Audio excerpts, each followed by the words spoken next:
Step in the mirror, light, fix your crown. Lip gloss popping, let your edges lay down. It's the safe space where queens unwind. Hair done, nails done, peace of mind. Welcome to Shop Talk, pull up a chair. Sister to sister, secrets in the air. We laugh, we heal, we speak our truth. From grown woman vibes to the high school youth, yeah. Who got engaged, who changed a man, who start a business, who running the land, baby. Mama drama, church hat slave, politics, bills, and what Beyonce say. But don't get it twisted, we build, not break. Pouring love, no hearts at stake. Every story got power inside. Strong black women walk with pride. So plug in, queen, let your voice be loud. Shop Talk vibes, say it proud. From the washboard to the front desk walk, this is healing, this is Shop Talk.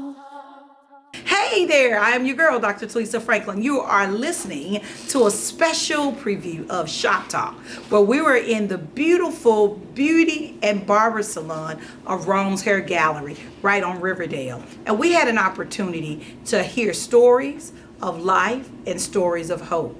And so I pray that this show really blesses your life. And I challenge you, if you are not an organ and tissue donor, will you do so today at www.midsouth.transplant.org.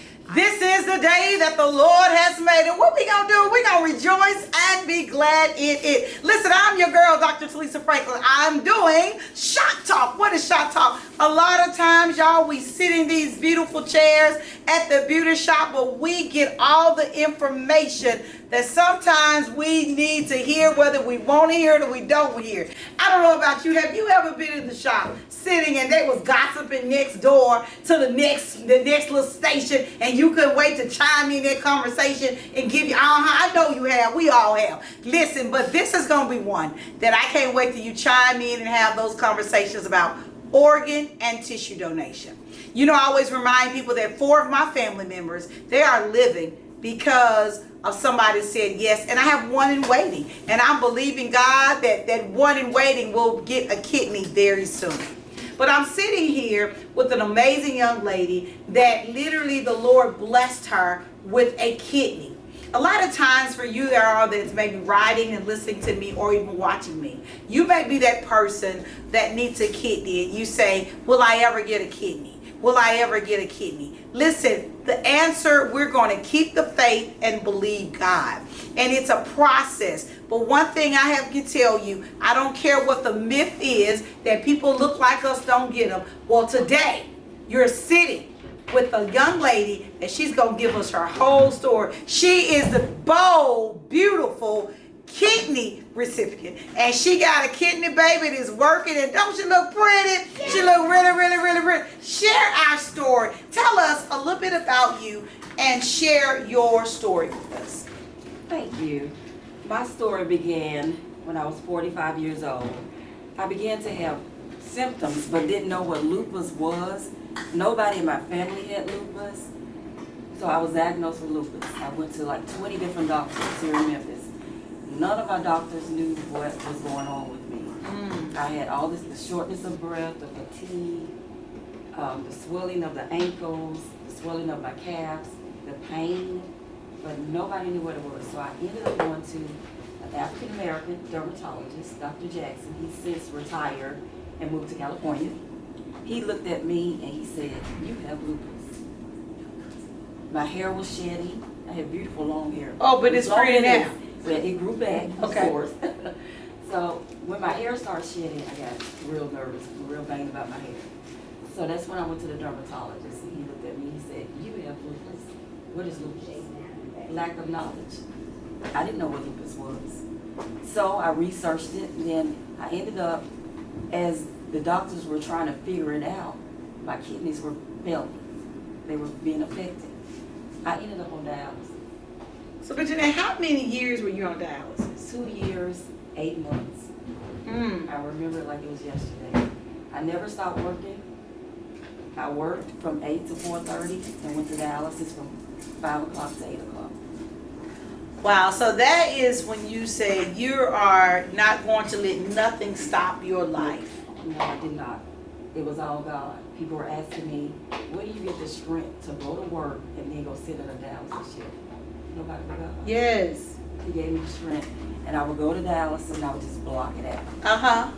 And I would do the treatments for 3 hours, go home, sometimes cook, go home and get up and do it all over again. My motivation was my son. He was in high school. And I prayed to God, I said, God, please let me see my son graduate high school. He granted me that wish. And then he went to college. I said, Lord, please let me see him graduate college. He gave me that wish as well. I was sitting in dialysis on my husband's birthday, got the call, we need you to come to university right now. Wow. We have a kidney. It was a deceased kidney. Yes. Cadaver kidney. I was just grateful. They said it was a man. They said, well, this is a bigger kidney. For your size, this is a pretty big kidney. It doesn't matter. It's just, I want it. Yeah. And so I was in the hospital maybe 2 days, and after that, I was fine. I've been fine for 7 years. Wow.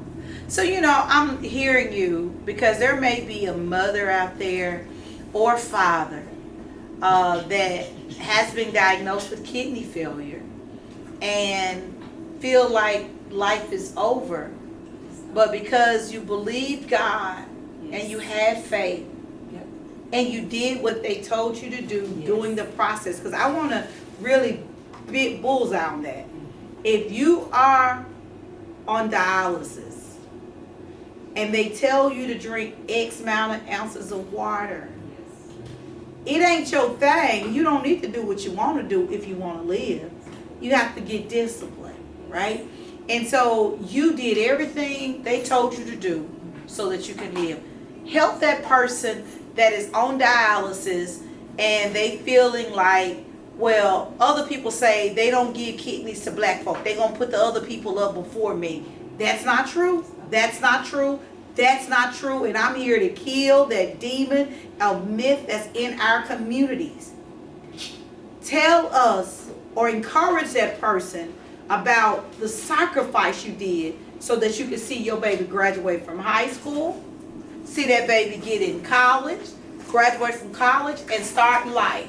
Tell them why it is important and challenge them to do right so that they understand. Because I see it all the time.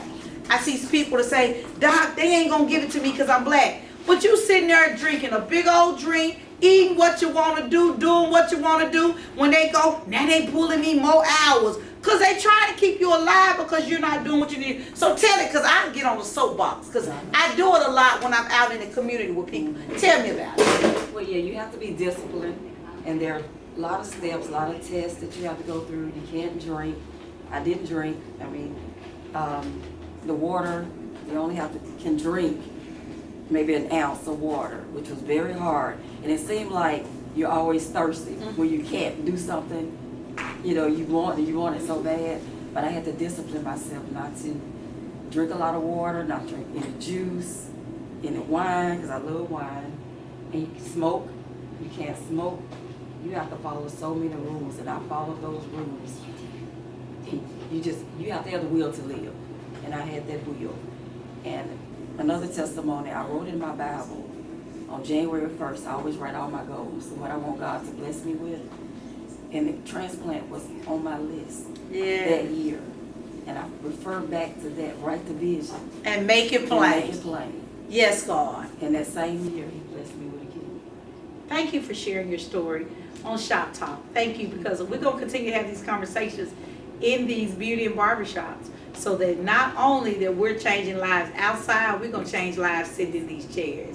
Thank you so much. Hey, I'm your girl, Dr. Talisa Franklin. If you have not registered and said yes to organ and tissue donation, I challenge you to go to www.MidSouthTransplant.org and become an organ and tissue donor today. I'm your girl, Dr. Talisa Franklin. We having some good old talk in the shop. Shop Talk with yours truly, Dr. Talisa Franklin. Until next time, be blessed is my prayer for you.